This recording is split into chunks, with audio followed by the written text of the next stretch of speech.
dandeenyeera. Bara 2016 biyya keenya dhaabuudhaan dhaloota waareessuu karaa jedhuun biqilaa miiliyoonii 418 dhaabuu dandeenye. Naaddaan isa keessaa tokkoffaadha. Ulfaadhaa galatoomaas.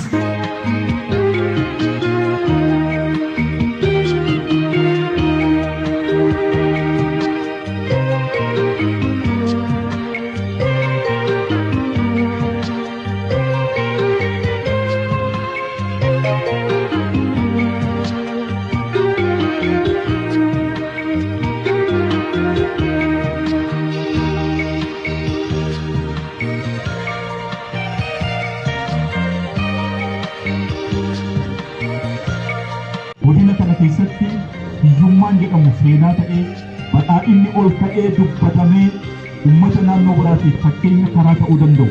Godina naannolee keenya jiraniif fakkeenya karaa ta'uu danda'u. Godina duwwaatiin ta'een biyyaaf fakkeenya ta'ee adda durummaadhaan qabeenya uumamaatiin akkasumas hojiiwwan sosochii initiatiivii misooma baadiyyaaf magaalaa keessatti hojjennu keessatti fakkeenyummaa amma jalqabame kana gara fuulduraatti cimsinee deemuu danda'u nurra jira.